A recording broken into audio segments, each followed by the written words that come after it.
If you're trying to fix your marriage by asking your husband to go to counseling and he keeps saying no, you're probably wasting your time.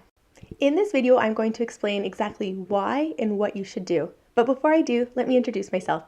My name is Beth Miller. I'm a marriage coach, a consulting hypnotist, a mom to 3 wonderfully crazy little men, and I've been married for 14 years. The shocking truth is the vast majority of marriages are unhappy, 80% to be exact, which means there's a lot of couples who are stuck and not getting any better.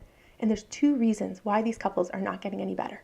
The number 1 reason is that many husbands won't go to counseling. They view that going to counseling or seeking out help is a sign of weakness. Plus, they may have difficulties expressing their emotions and feelings, and they may have this belief that you just need to man up and solve your problems on your own. The second reason, you and your husband may be willing yourselves into change, using willpower alone. For example, after an argument, you both may agree, you know what, we're not going to engage in that behavior again.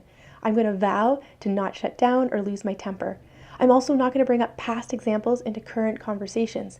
And this strategy is great, and it may work for a week or so, but inevitably, you may fall back into old communication patterns, continuing that cycle of poor communication. With that being said, there is an alternative way to fix a marriage without getting your husband on board for counseling or willing yourselves into change. And this proven method, it's based on neuroscience and psychology. And countless wives just like yourselves who are determined to fix their marriages have used this proven method to restore their marriages back to good health. Restore it back to a place where they don't have the ongoing communication issues and arguments, where they can rebuild trust, where they can reconnect so that they can create that emotional intimacy again, so that they can get to a place where they're both on the same team, making decisions and choices together. Now, the first step is at least one spouse must transform themselves to transform the relationship. Someone needs to take the lead, and often it's the wife. She's the one who usually is the catalyst for change, who's taking the leadership. And yes, this may seem unfair. Why do you always have to be the one to step up and do this stuff? Well, let me ask you this. Do you want a happier marriage and a happier life? Do you want to feel calmer and more at peace? If so, you need to take action now. Next, we have to use the power of the subconscious mind. As I mentioned earlier, I'm a consulting hypnotist. So we use the power of the mind where we've stored so many of the pain and the emotions and the beliefs, such as I'm exhausted, I feel hopeless, I'm scared of losing my marriage and my best friend, I can't trust, I'm so angry and resentful. So what we have to do is we have to take these beliefs, these emotions, these thoughts, and we have to get them under control. We have to release them because often those emotions, thoughts, beliefs are blocking our connection from our husband, blocking us from truly moving forward.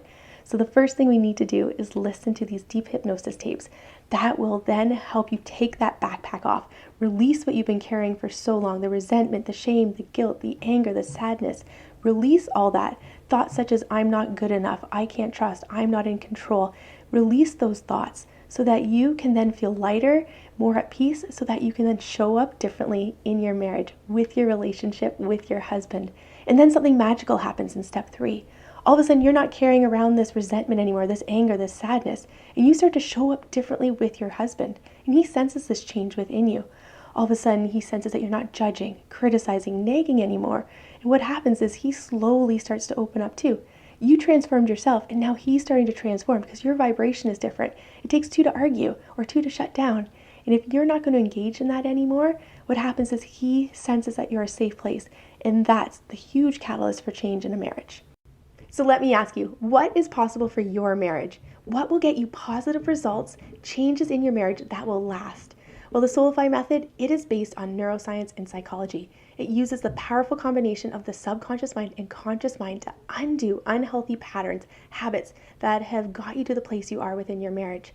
And once we can get those out of the way, once we can rewire, reprogram those, what happens is your marriage has the space to create this healthy foundation of communication, trust, and start rebuilding intimacy. So the good news is I've created this wonderful guide that includes the strategies that I have used with my clients day in and day out. So you can download this guide for free. It's in the link below, or you can go to www.freemarriageguide.com, and it's a great way for you to get started on repairing your marriage.